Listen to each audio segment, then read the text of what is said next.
So I was watching the X Zone TV channel last night when I was abducted by aliens, and they kept repeating to me over and over again, simultv.com, simultv.com. What's simultv.com? That's what I asked them. They had it written on the side of their UFO. How do you spell that? UFO. No, I mean simultv.com. simultv.com. simultv.com. Right. simultv.com. Interesting that you were abducted by aliens in a simultv.com UFO last night. Oh, yeah? Yeah. Now that you mention it, I remember now last night I was awakened from a deep sleep. My great-grandmother was standing there. She said she'd come from the hereafter to tell me about simultv.com. She even spelled it out for me. simultv.com, sonny boy. simultv.com. simultv.com, sonny boy. Wow. Yeah. Guys, you'll never guess what my psychic guru just told me. simultv.com. Exactly. Are you guys psychic too? Of course. We all know about simultv.com. simultv.com.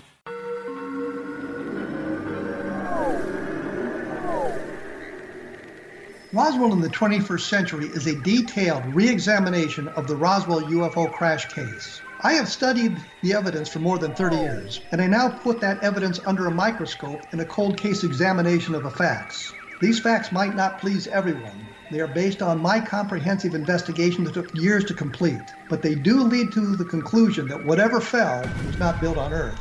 The best of Project Blue Book is based on the 22-year-long investigation conducted by the Air Force. But the book goes far beyond that, bringing in evidence that was uncovered long after Project Blue Book was ordered terminated. Using facts that were unavailable to the Air Force investigators, I was able to prove that the Air Force manipulated the data and drew unrealistic conclusions about the UFO sightings reported to them. My different perspective shows there was more to Project Blue Book than even the Air Force knew. Both books are available at Amazon.com. Join Patty Conklin and Healing Within Radio each week. More than entertainment, Healing Within offers educational, useful tools for everyday life. Listen for help overcoming fear, anxiety, and depression. Patty knows about eliminating cancer, MS, dementia, Parkinson's, and a host of illnesses that we face every day. Life can be good. Life is good. All you need are simple tools to start changing your life. Start right now by visiting pattyconklin.com, PATTICONKLIN. No matter where you are in the world, you can work with Patty through Skype, phone, or in person, visiting one of her retreats in Georgia. Visit pattyconklin.com today or call our offices at 404-474-0086. That's pattyconklin.com or call 404-474-0086.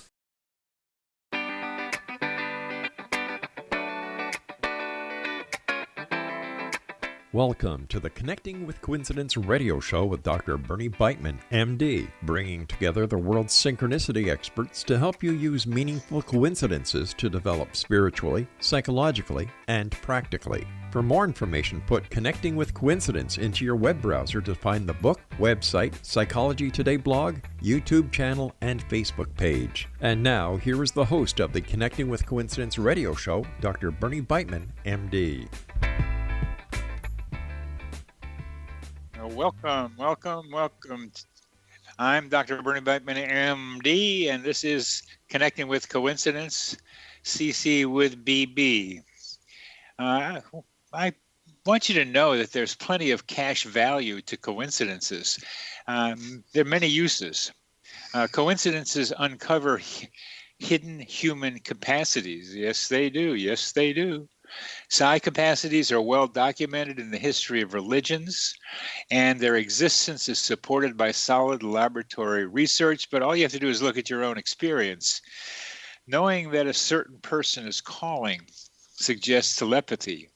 Feeling an intense emotion, pain, or physical problem for no apparent reason may correlate with a similar difficulty of a loved one at a distance from you. That's simulpathity.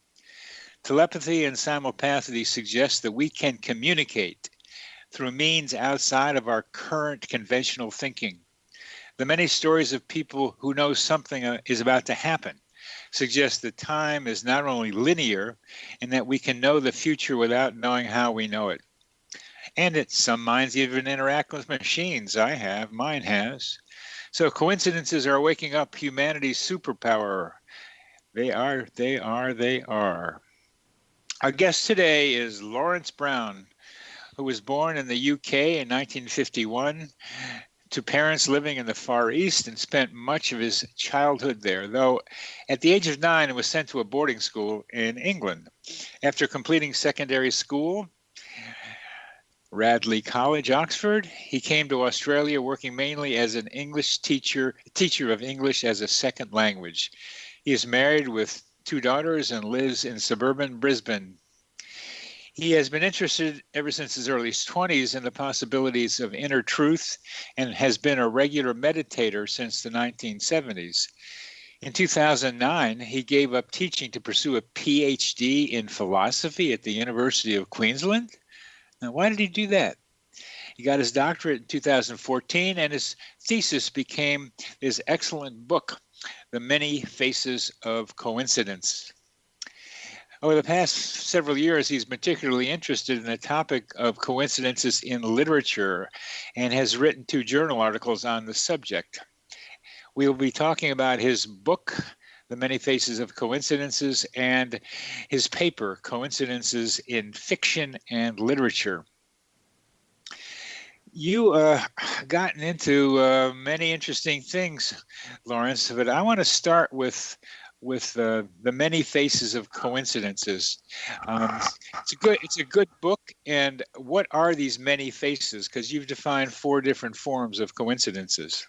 Yeah. Yes. Well, one of my reasons for doing the PhD was to try and find an overarching way of, or taxonomy of coincidence, to looking at it in different ways, because there's been a sort of a standoff between those who think it's, you can explain everything by probability theory, and then there's other people who have very powerful personal experiences. So I was trying to get an overall way of incorporating all these different ways of looking at it. And I want to know why that question bothered you enough to want to do this dissertation. Right, because it has been so meaningful for me to have, in a sense, guidance and coincidences in my life, that to have the whole thing just dismissed as, that's statistically likely in 1.0 times or whatever, or 1,000, and it belittles it, the whole experience, and it does. It demeans it, and the reason we're talking about it is really that you had a bunch of very good, meaningful coincidences take place in your life. That's what happened to you. Well, actually, yes. I remember when I was about 20, I was standing on a beach, and then suddenly coming out of me, looking at the stars. This is in southern Australia, and it was the Southern Cross, and there was this yearning that came out of me. If there's a true love, please help me. And from that day, I started getting coincidences and leading from this person to this person to this person, and that hasn't stopped. And then I read this quote. I was in Hong Kong at the time, and at the cathedral, and it said, when prayer stops, coincidences stop. Archbishop William Temple. And I thought, my God, this is so powerful. Wow. And that's a coincidence of yourself, because I never heard that when prayer stops, coincidences stop. Yeah. And for you, that was a good coincidence because it confirmed what happened in looking up at the starry sky in southern Australia. Yeah, that's right. And when you say coincidences kept leading you from one person to the other, does that mean you had many different lovers, or I don't think you meant that? That's a very good question. Well, I have had a few different partners, and but you don't always read them well. I mean, that's the thing. That's right. Yeah. So it's one thing having a coincidence, another one interpreting it. Oh yeah. And just to get back to your original question about how do I categorize the coincidences? And I have the four categories. One is chance, random chance, and the second is natural causality. So, for example, two people come up with the idea of the radio at the same time, and it's based on stuff that's come before them, so that they both have the same idea at the same time. It's a coincidence, but it's also naturally caused. It's not supernatural. I call them simultaneous discoveries. Yes, simultaneous, and there's tons of them. Yeah. And there's tons of them. I had this one where I came up with the idea of the term simulpathity in about 2014. Yeah. And then in 2016 or so, I wanted to see if that word was out there yet. And it was. And it was the name somebody gave to a short video, simulpathity. And it meant just what I meant it to be, but he didn't get it. He didn't get it from where I was, and he wasn't that interested in coincidences. It was a term he used for what was going on with two people in his video.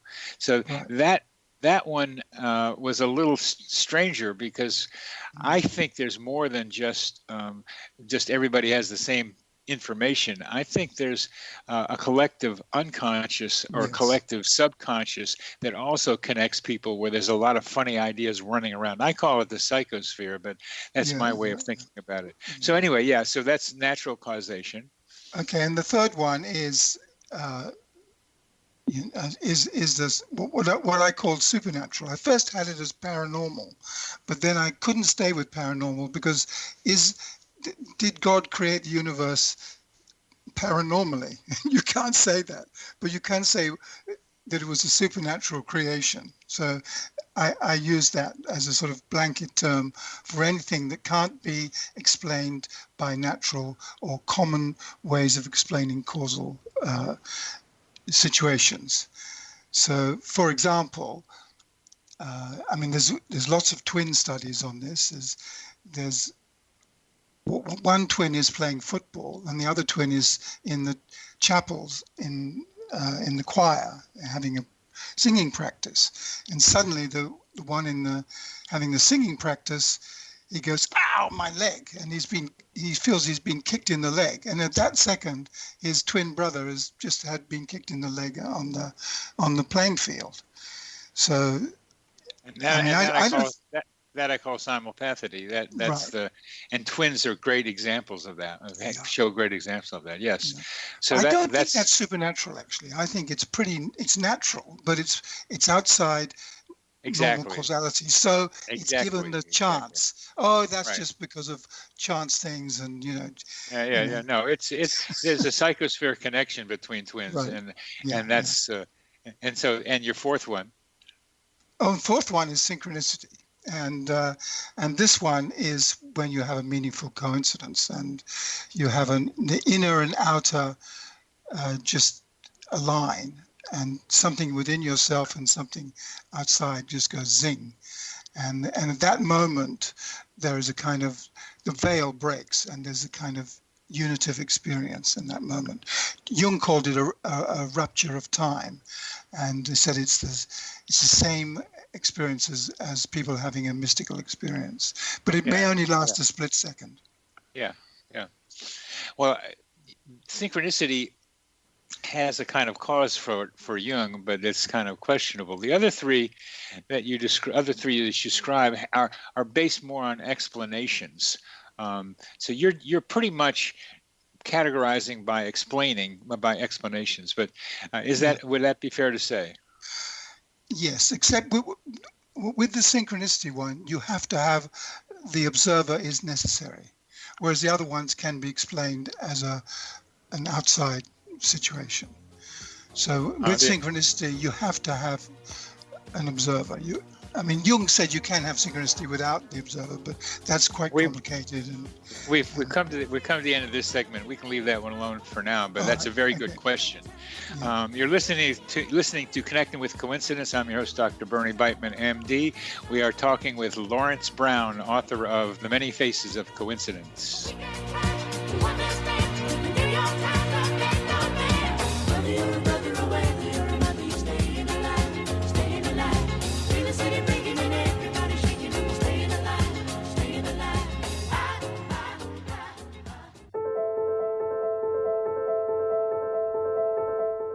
Are you looking for psychic services that empower as well as provide accurate information? Jenny is a third-generation psychic with extensive esoteric training. A practicing professional intuitive for over 30 years, her accuracy is astounding. While most psychics can read what will happen to you if you don't change directions, Jenny understands the future is subjective. While there is a river of time we all traverse, that river has many waves, eddies, currents, and tributaries from which to choose. With Jenny as your guide, you can explore the many possible outcomes in the river of time and navigate your course to the one of your liking. Take control of your future.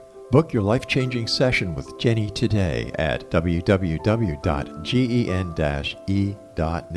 That's www.gen-e.net.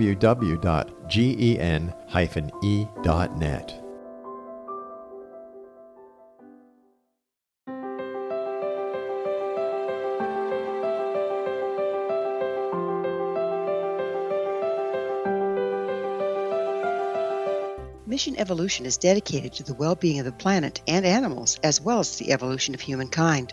One major factor threatening all three is increasing toxicity. Heavy metals and other environmental toxins are poisoning our bodies, deteriorating our brains, blocking our spiritual connection, and shortening our lives. Yet these poisons are extremely difficult to remove. I'm Gwilda Wiyaka, and I recently became aware of a product created from the marriage of nature and nanotechnology called Vitality. It's formulated from zoolite, whose crystalline structure binds toxins, gently carrying them out of the body. The light is only as clear as the window through which it shines. Clear your body, shine your light into the world. Visit vitalityhappens.com for a 20% discount. Enter code PATHHOME.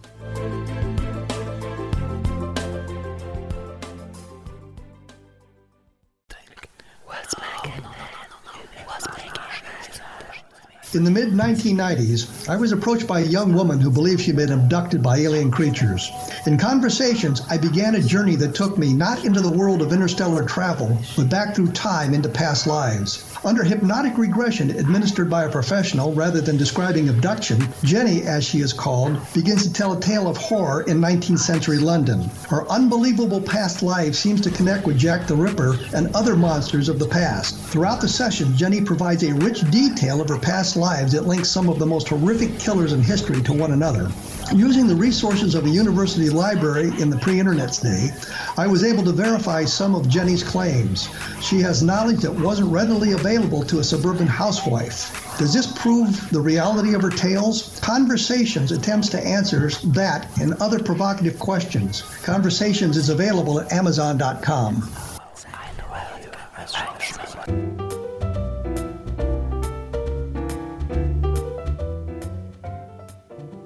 Yes, welcome back. Welcome back.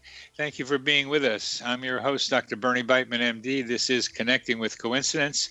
We are talking with Laurence Browne, author of The Many Faces of Coincidences.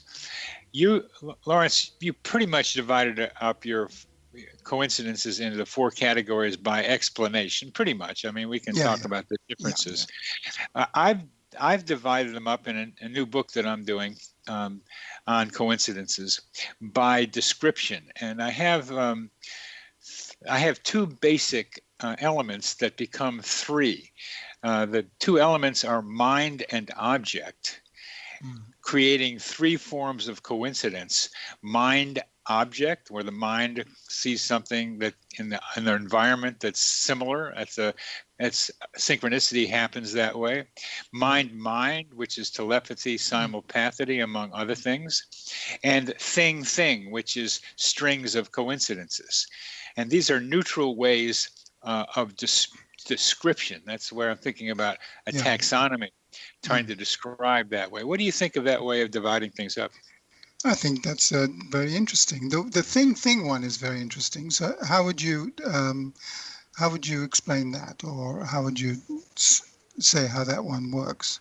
I would. The explanation thing is wide open, because in the explanation chapter I have a full range, something like what you're talking about, of like personally caused, which I include as like not in conventional science. The conventional scientific way of thinking can explain some coincidences. They're psychological things that people attribute to something else, all the way over to complete mystery where I really don't know how this happened, and it's beyond beyond parapsychological things, and a lot of stuff in between. So I don't try to explain any one of the three in any one way. Because there's a full range of them. But that's my way of thinking about it. I had the same problem you had. I wanted to be able to make some sense out of them because they could be made sense out of, and I did. Now, one of the ones that I find fascinating in your book is the astronomical coincidences, the ones that are part of how did these things happen? Because we need these constants in order to have this universe be friendly to us. Could you tell us some about those, please? Yes. Well, we can call these the cosmic coincidences, and there are normal coincidences that happen in the world which are so remarkable, like any gambling coincidence, like getting a perfect hand in bridge or something like that, or 28 runs in Monte Carlo on black, which is unbelievable. But these probabilities are tiny compared with all the tiny little, all the things that had to be absolutely in place for there to be a universe with the parameters which would give forth to there being life and consciousness and the things like oxygen and all the different elements that are required for life. And then we get on to even more, so we get the solar system, we get the Goldilocks zone, and we get the perfect distance from here to there. And it's just, there are so many coincidences, but we can say they're all done by chance, but they're still, the likelihood is so low that it's like mind-blowing. It's mind-blowing. My favorite one really is chlorophyll. It's without chlorophyll, we don't breathe, we don't eat, we don't do anything. And how did that happen? They don't know how chlorophyll happened.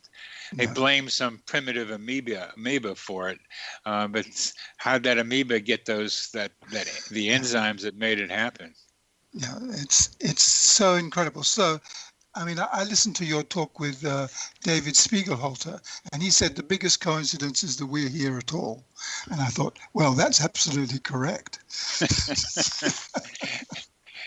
And that's funny. I'm glad you picked that up, because Spiegelhalter also told me anybody who wants to find explanation for coincidences will find it's bad for their mental health. Did he say that? Yeah, I'm using that for the beginning of my explanation chapter. Right. It's like, it's he that's what he said. Well, those. Let's switch over to literature, because I'm so glad that you have written these papers on coincidences in literature, because the Dannenberg article from 2007 or 8 was the last one I saw, and it was a very good article, and you're updating it and sharpening it, I think. So how did you get interested in coincidences in literature? Well, that's very interesting. It's either we can have a fairly involved story. I was in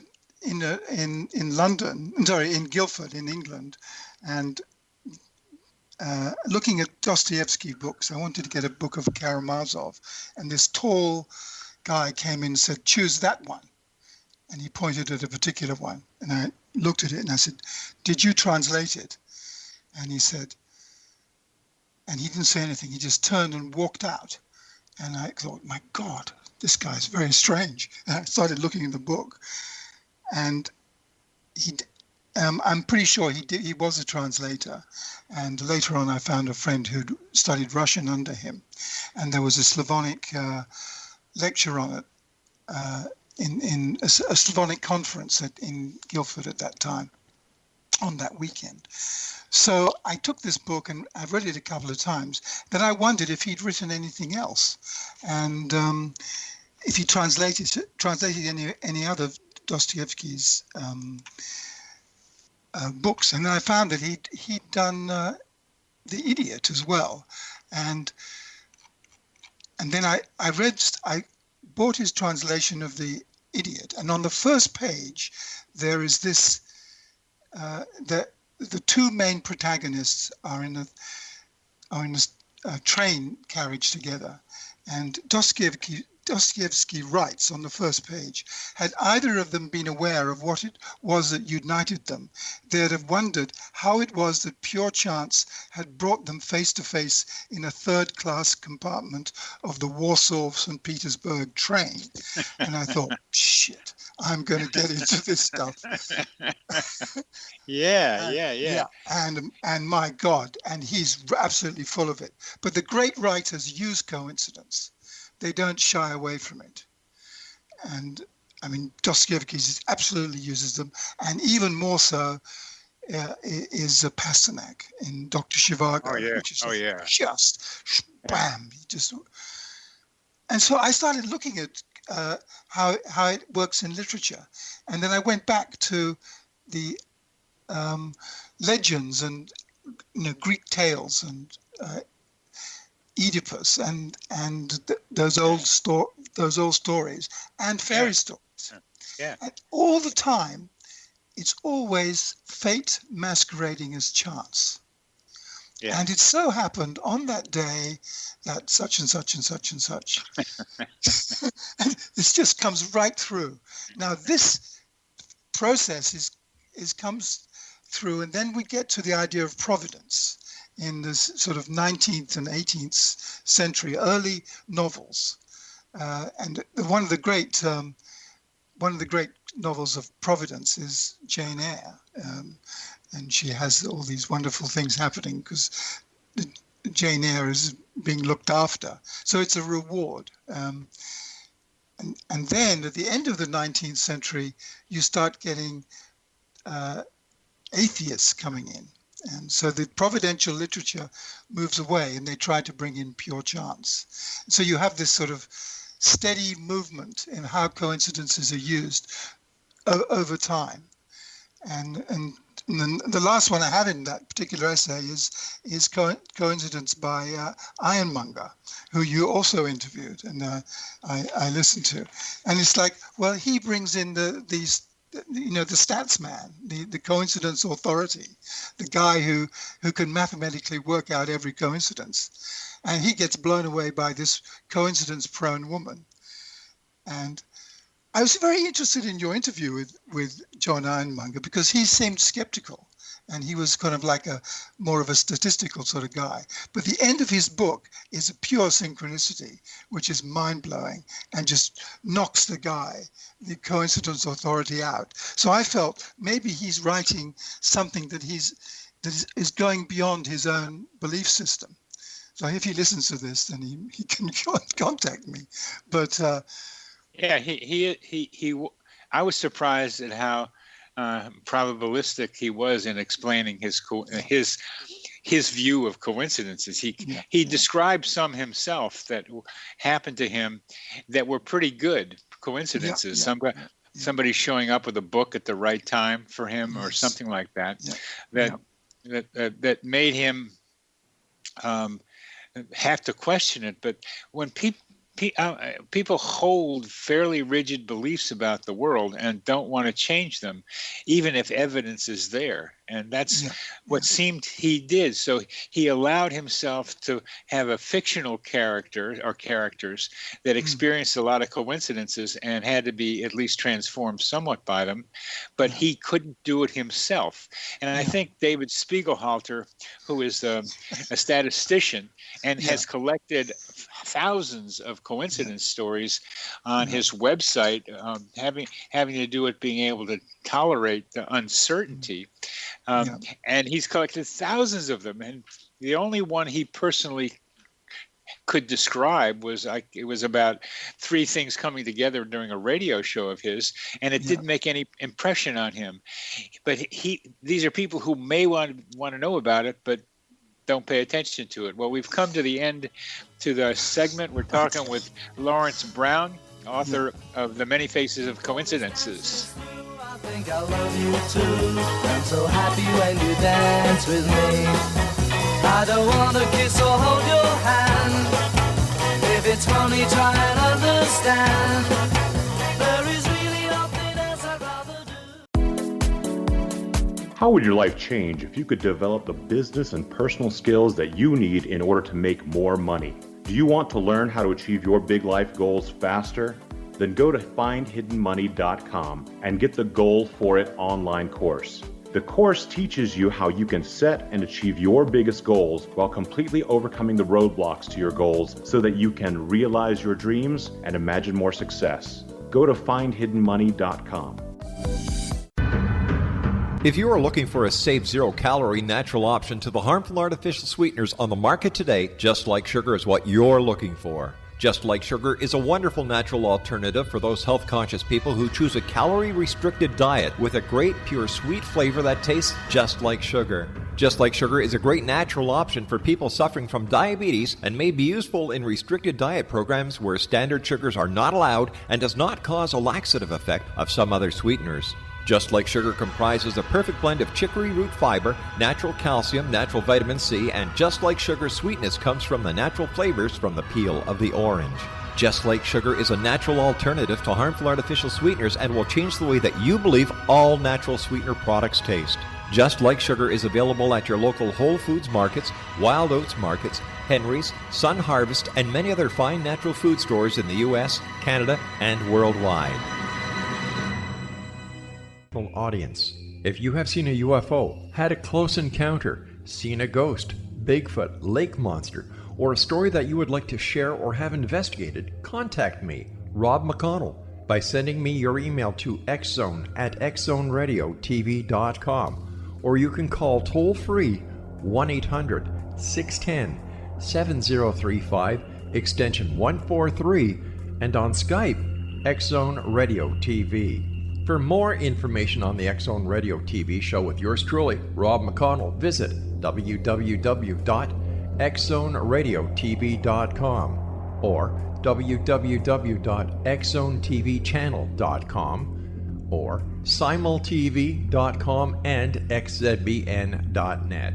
Until next we meet here in the X-Zone from our broadcast center and studios in Hamilton, Ontario, Canada, always remember, X-Zone Nation, keep your eyes to the sky and your heart in the light.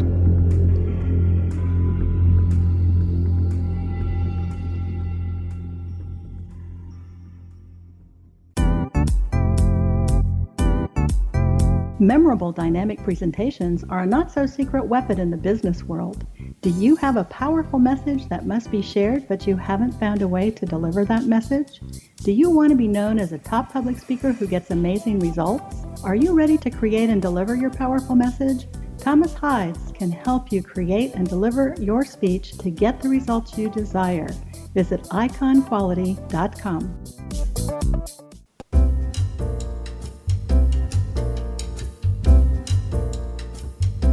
Welcome back. Welcome back. Yeah, CC with BB. I'm your host, Dr. Bernie Beitman, MD.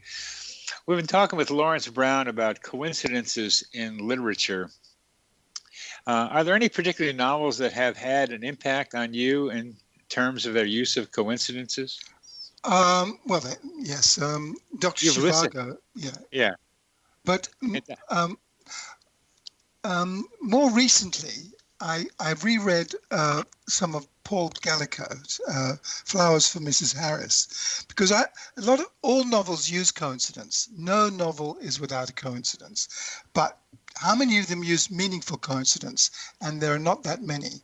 But I found that Paul Gallico does very well. And so it's very touching as well.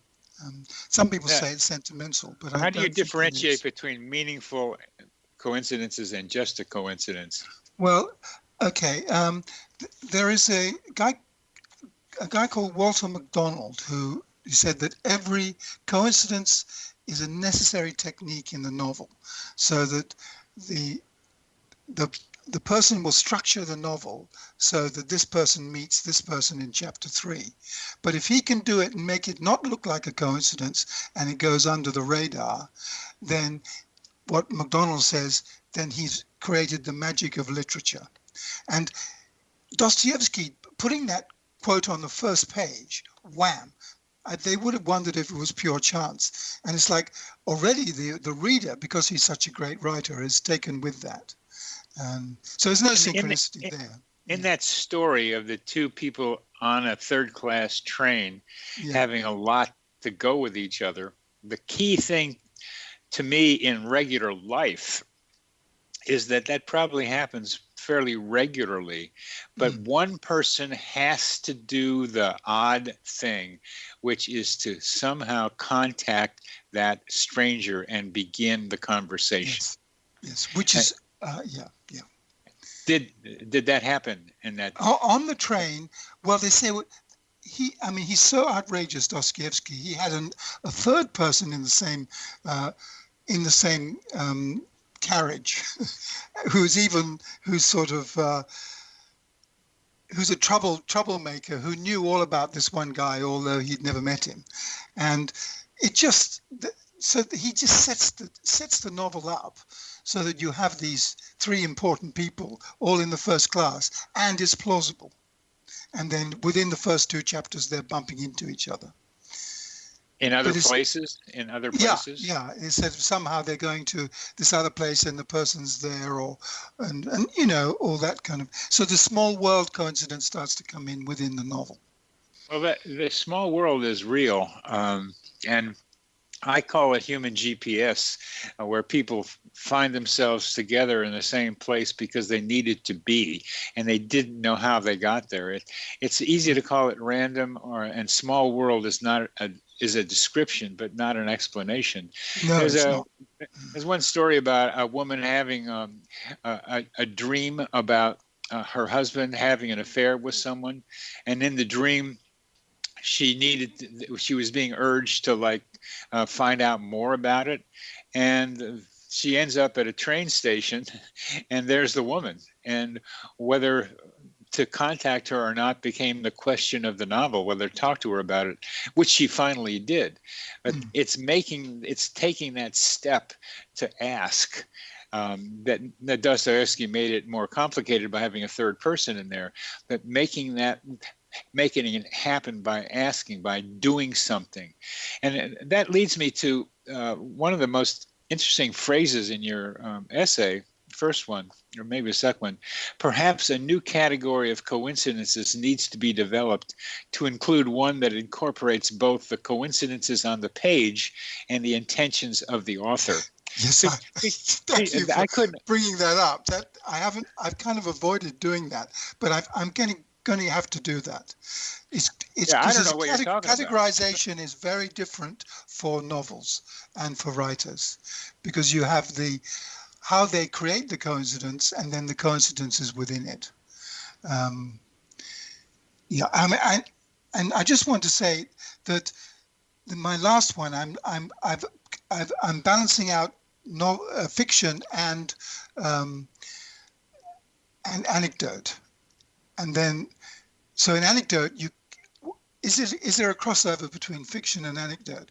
And I sort of wasn't sure. I said, well, they're kind of one or the other. And then I started getting into Isaac Bashevis' Singer, which is absolutely anecdote disguised as fiction, and a lot of it is, and it's like, wow, what a genius to be able to do that. Give us an example of anecdote disguised as fiction, because to me, anecdotes are part of fiction. They're stories. So I don't even know the distinction you're making there. Well, no. Well, it comes on, okay, it's categorized as a short story, but it looks very like it's happened.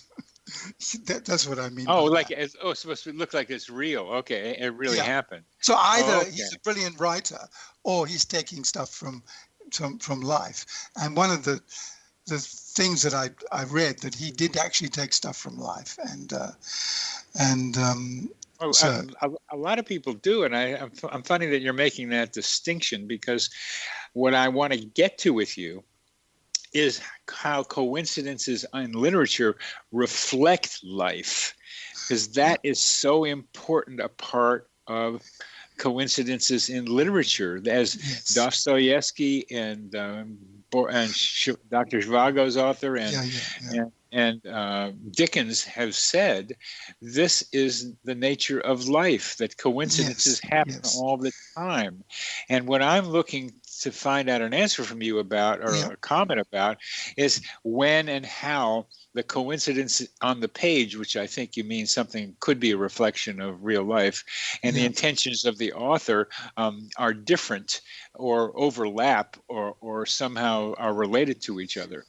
Well, yes, because the whole thing is when people say this happened, this is an anecdote that happened, and then someone like Spiegelhalter says, well, it's got to be falsifiable, otherwise it doesn't fit into my categorizing.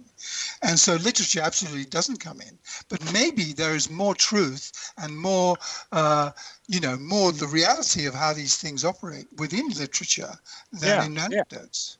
Yeah, that's what I'm trying to say. And, and there is the added confusion caused by the intentions of the author. And you're trying to be able to say what on the page could be a reflection of a common coincidence, like the woman at the train station having the dream and then seeing the person her husband having an affair with. That happens in real life.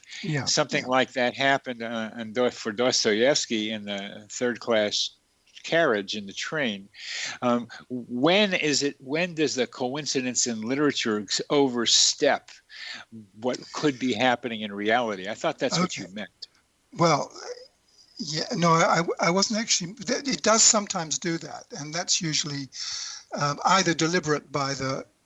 Pasternak said, it looks like I'm overstepping, but I'm not overstepping. I'm deliberately throwing extra coincidences in and where people do not meet each other. So there are ships passing in the night all through his novels. He only wrote one novel.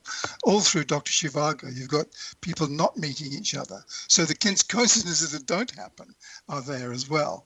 And that's good. That's good. Yeah. You got to read it. It's just an absolute mind blower, that one. But I wanted to, because before you actually mentioned this thing about things being in sympathy. Now, Jane Eyre is an incredible book because it's all different categories that I have for coincidence she includes in that. And the biggest mega coincidence in Jane Eyre is when she is totally destitute, has lost all her money, and suddenly lands on the doorstep of this family.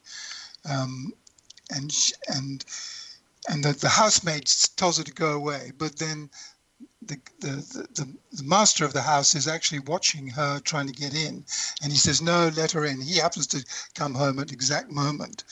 But it ends up, she's seeing her first cousins, right? And so that is an outrageous coincidence. It can be too much for literature that you end up on the doorstep of your first cousins. But she justifies it as and she said it's a result of hidden sympathies. Yes. So that's how she explains it. She's not saying it's just a trick for the book, which it probably may have been as well. But she's saying this is hidden attractors. And you talked about that before. Why do people end up in the same place?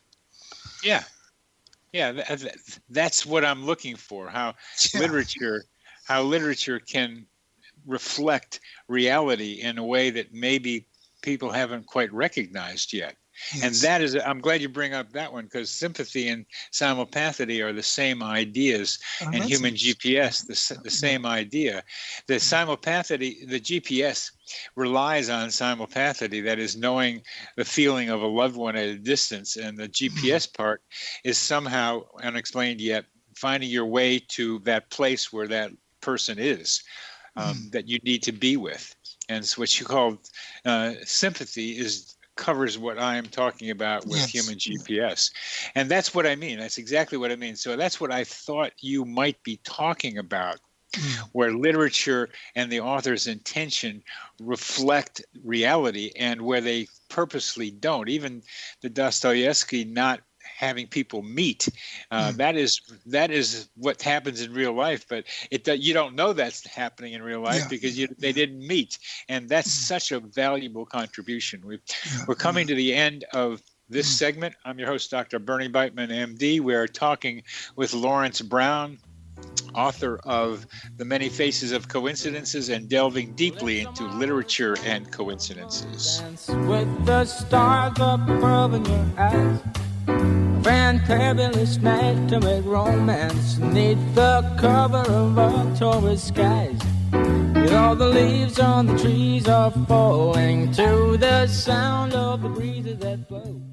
So I was watching the X-Zone TV channel last night when I was abducted by aliens, and they kept repeating to me over and over again, simultv.com, simultv.com. What's simultv.com? That's what I asked them. They had it written on the side of their UFO. How do you spell that? UFO. No, I mean simultv.com. simultv.com. simultv.com. Right. simultv.com. Interesting that you were abducted by aliens in a simultv.com UFO last night. Oh, yeah? Yeah. Now that you mention it, I remember now last night I was awakened from a deep sleep. My great-grandmother was standing there. She said she'd come from the hereafter to tell me about simultv.com. She even spelled it out for me. simultv.com, sonny boy. simultv.com. simultv.com, sonny boy. Wow. Yeah. Guys, you'll never guess what my psychic guru just told me. simultv.com. Exactly. Are you guys psychic too? Of course. We all know about simultv.com. simultv.com. In the mid-1990s, I was approached by a young woman who believed she'd been abducted by alien creatures. In conversations, I began a journey that took me not into the world of interstellar travel, but back through time into past lives. Under hypnotic regression administered by a professional rather than describing abduction, Jenny, as she is called, begins to tell a tale of horror in 19th century London. Her unbelievable past life seems to connect with Jack the Ripper and other monsters of the past. Throughout the session, Jenny provides a rich detail of her past lives that links some of the most horrific killers in history to one another. Using the resources of a university library in the pre-internet day, I was able to verify some of Jenny's claims. She has knowledge that wasn't readily available to a suburban housewife. Does this prove the reality of her tales? Conversations attempts to answer that and other provocative questions. Conversations is available at Amazon.com.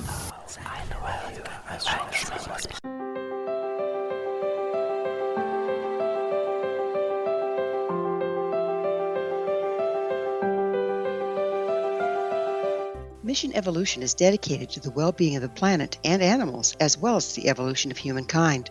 One major factor threatening all three is increasing toxicity. Heavy metals and other environmental toxins are poisoning our bodies, deteriorating our brains, blocking our spiritual connection, and shortening our lives. Yet these poisons are extremely difficult to remove.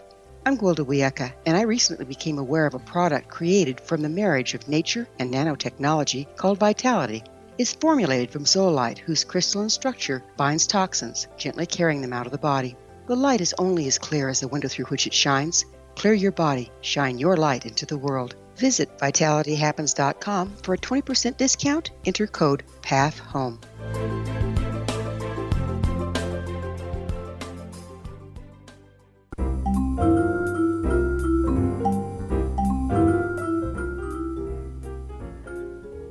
Welcome back to CC with BB. I'm your host, Dr. Bernie Beitman, MD. We're talking with Laurence Browne about coincidences in literature. And the point we're trying to make is something like what I have experiencing movies, science fiction movies. Like there's one on Netflix called Limitless, in which the heroes take a drug that helps them become smarter. In various ways they explain it, but it allows them to process information very quickly, much more quickly than we can now, and be able to have access to information that in ways that are hard to explain currently. And I use that as a way of looking at how the future might be, how we can somehow, even without a drug, increase our human processing capacities. And I look at literature similarly about coincidences, Laurence, and that's why it's so important what we're talking about here, how coincidences can be very nice, pleasant illustrations of how coincidences of regular life work versus ones that are just instruments of the author's need to push the plot forward. Yes, yes. Yes, so the great author will not will they're already in another space. And so they're, in your interview with David Spiegelhalter, he talked about latent and manifest coincidences. The latent ones are not realized and the manifest ones are realized. So he said there's only the tip of the iceberg.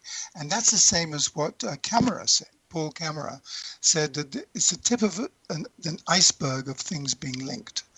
And so you get a guy like Pasternak who is writing the latent coincidences as well as the manifest ones. And it's like, how can he do that? At the same time, he is one of the few authors not killed by Stalin. So he lived an incredibly charmed life. So you have both things going on in his outer life and his inner life, where you have an exceptional human being like that. Well, you mentioned that they're in a different space, the great authors. Yeah. I'm thinking that there are different levels of consciousness, and I haven't thought of great authors being at what I'll call higher levels of consciousness, where coincidences are more part of everyday life. Well, yeah. Well, it's more than just coincidences. I mean, if you read Dostoevsky, I mean, I have a quote here by Virginia Woolf, and she said the novels of Dostoevsky are seething whirlpools, gyrating sandstorms, waterspouts which hiss and boil and suck us in. They are composed purely and wholly of the stuff of the soul.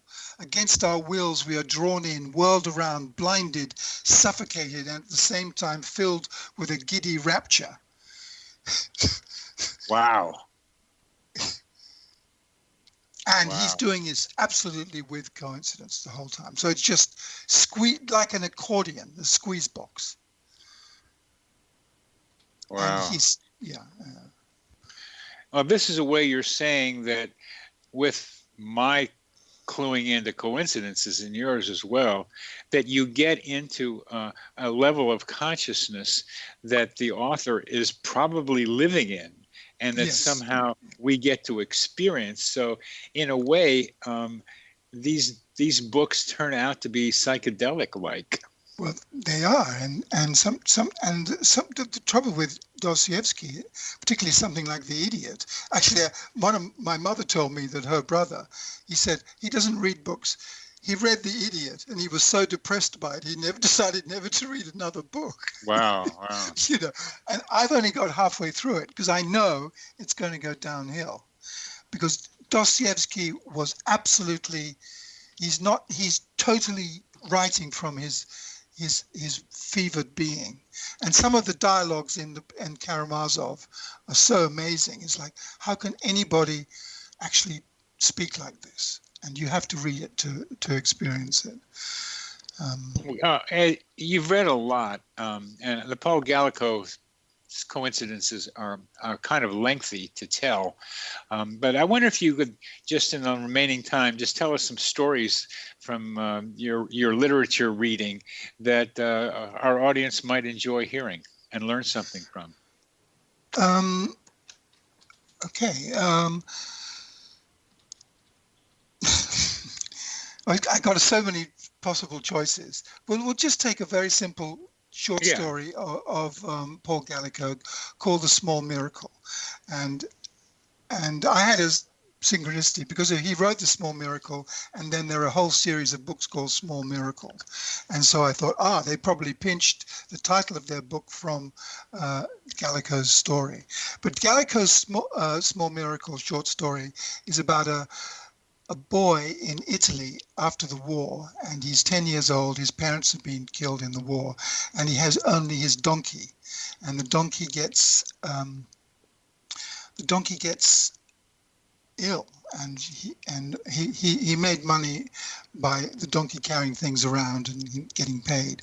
So he's devastated and spends the little money he has, and the vet tells him, she may live or may die.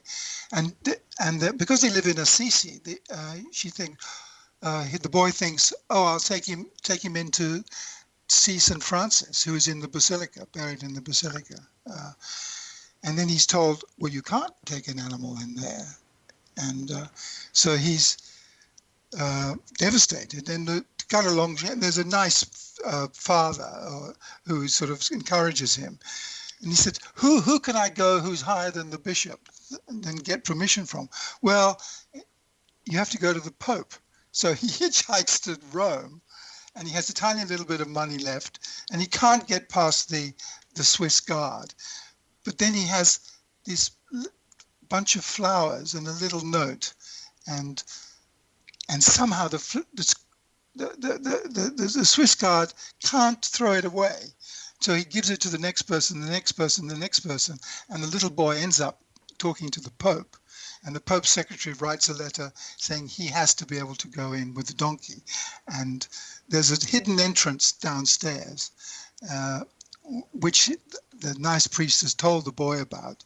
And so the letter says to the supervisor or of the basilica, you have to open this lower entrance. And so the end of the story is they open the lower entrance, and as they're going through, the donkey kicks one of the archways, and these bricks fall out. And inside is this metal leaden box with, says F for Francis and the date of his death. And what he had was everything he had left with, which was hardly anything, just his belt of his habit, was in this thing, and some sprig of wheat or something. And so all the clerics are blown away by this. And then the boy and the donkey goes into the crypt, and the donkey is healed on the way through. And it's so beautifully written. And you might think, oh, this is, sentimental, but it's actually touching, because Gallico is able to touch the heart in his books. And I got an essay from someone saying he's not popular now because it's such a me time. But he was very popular in the 50s and 60s. Yeah, he was. The Snow Goose was a favorite story. Snow Goose, yeah, absolutely. And that Small Miracle comes with the Snow Goose, published with it. And The Flowers for Mrs. Harris, or the Americans call it Mrs. Harris Goes to Paris, has so many synchronicities in that. It got me writing my second article. Yeah, we certainly don't have time for them, but there were a lot of them. Let's we have about 2 minutes left, and okay, let's go to modern coincidences. That by that I mean in movies and TV shows. And I sometimes TV series, sometimes I'm just, what? That is constructed by the writers. They did that one. You can tell. I can tell, but a lot of people can't. Like two people in an illicit affair, making out in an office. And the door just happens to be open a little bit, and the wrong person, who's the right person, just happens to walk by and see them. And from that, the plot spins out. Now, that is an author-created coincidences. Absolutely. But even those, as a reflection of what happens in reality, too. Yes, because in a book, you have more space and more time. But in a movie or a TV thing, you don't have any. They got to move it very fast. So the coincidences have to go wham, wham, wham, wham, wham. And now people have got used to that. They accept it, and they want to be entertained. They want to be entertained. But they don't reflect on their own coincidences, which is what it would really helpful for them if they did. Well, part of my purpose in what I call the Coincidence Project is to continue to gather people like you to encourage the talking about coincidences in regular everyday life, telling people your story. You're bound to get a story from somebody else. Yeah, yes, and it is. And it's a tip of the iceberg. This is how it is constructed. And this is how reality is constructed. It's constructed like this. And I think that's what I learned today, the latent coincidences in literature, that they do reflect the reality that we cannot know, but somehow it's out there. So we've come to the end of this segment, Laurence. It's been a delight talking with you. Thank you very much. Yes. You're welcome. Thank you for being on the show. That's Laurence Browne.